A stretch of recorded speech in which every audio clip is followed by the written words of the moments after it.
আসসালামু আলাইকুম। আজকের ব্লগ নিয়ে আসলাম টাইগার মুরগি চেনার উপায়। মূলত কিছু অসাধু ব্যবসায়ী আছে, এরা এই যে সোনালি মুরগির বাচ্চাগুলা, এগুলো কিন্তু সব সোনালি, সবটি না। এখানে 5টা আছে সোনালি আর 6টা আছে ফাউমি। তো যাই হোক, কালকে বিকেলবেলা একজনে আমাদের এলাকা থেকে একজনে মুরগি নিয়ে গেল। উনি বলতেছে যে টাইগার নিলাম 10টা, ফাউমি নিলাম 10টা। তো টাইগারের কথা শুই না, আমি তার সামনে আগে গেছি, যাই এখন দেখলাম যে মূলত সোনালিকেই টাইগার মুরগি ওনারে বলছে, উনি নিয়ে গেছে। যাই হোক, আসলে সবাই আমরা টাইগার মুরগি চিনি না। তো আমার পূর্ব অভিজ্ঞতার কারণে আমি যাই হোক একটু হলেও চিনি। আমি টাইগার মুরগি আলহামদুলিল্লাহ 4টা না পালছি। ওটা মনে করেন যে টাইগার যেগুলা, বিশেষত টাইগার, ওই টাইগারগুলা মনে করেন যে 1 মাস পারলে প্রায় 1.5 কেজির মতো হয়ে যায়। তো আমারটা 2 মাসের ভিতরে মোরগ হয়েছিল প্রায় 4 কেজি, মুরগি হয়েছিল 3.5 কেজি। তো যাই হোক, মূলত যে কারণে আমার ভিডিওটা করা, এখানে 11টা বাচ্চা আছে। তো 11টা আমি কিন্তু সোনালি এবং কি ফার্মে বলে ওই একই ব্যক্তির কাছ থেকে নিয়ে আসছি, কিন্তু ওই একই ব্যক্তি আরেকজন ব্যক্তির কাছে বিক্রি করতে, অন্যান্য ব্যক্তির কাছে বিক্রি করতেছে হলো টাইগার বলে। আমি পরিচিত কাছে আর আমি টাইগার চিনি, এই কারণে আমার সাথে এই প্রতারণাটা করতে পারে নাই। তো টাইগার মুরগির মূলত বিশেষ একটা বিষয় হলো যে টাইগার মুরগিগুলার এই যে মুরগিটা দেখতেছে, এই যে ছোট মুরগির বাচ্চাটা দেখতেছেন, এর পা কিন্তু আহামরি অতটা মোটা না, চিকন। এগুলো হচ্ছে সোনালি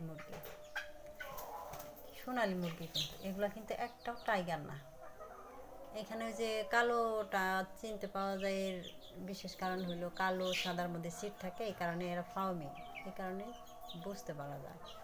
তো যাই হোক, আপনারা যেই টাইগার পালার ইচ্ছা বা ছোট যারা খামারি আছেন, তো আপনারা দেখে শুনে বুঝে পরে টাইগার মুরগি কিনবেন। টাইগার মুরগি সবার কাছে থাকে না। আমি এর আগে টাইগার মুরগি আনছিলাম টাঙ্গাইল থেকে।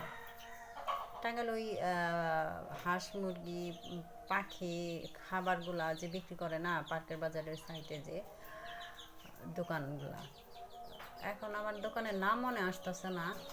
তো যাই হোক, এই টাইগার মুরগি মনে করেন যে আমি ওইখান থেকে 4টা নিয়ে আসছিলাম। নিয়ে আসার পরে উনি আমাকে মূলত টাইগার মুরগি দিছিল। টাইগার মুরগির পা থাকবে মোটা, ছোট বাচ্চা, এই যে ছোট বাচ্চাটা, এই যে বাচ্চাটা, এটার পা কিন্তু মোটা হবে। তো মূলত এরা টাইগার না, এদের পা মোটা না, এটা হলো চিকন। এই হয়েছে মনে করেন যে এগুলা সোনালি মুরগি।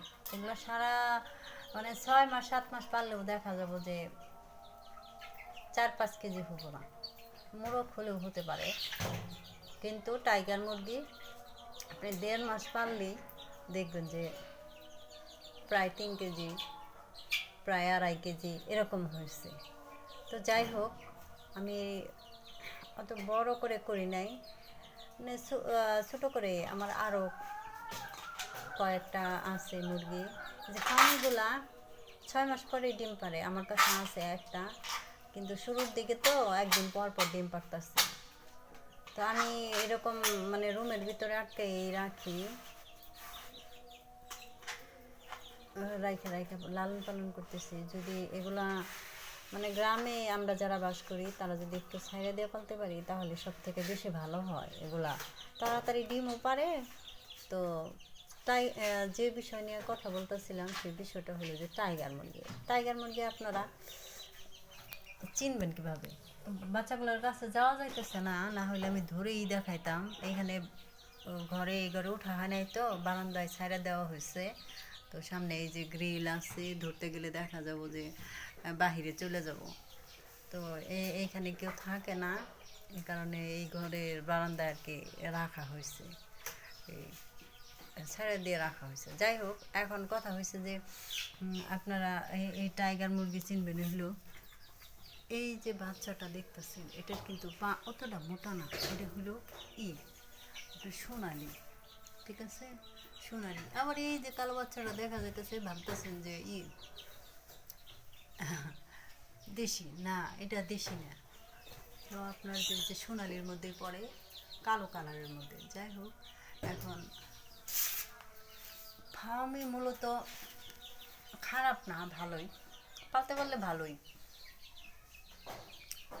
তাই আপনারা টাইগার মুরগি অবশ্যই অবশ্যই দেখে শুনে বুঝে তারপরে নেবেন।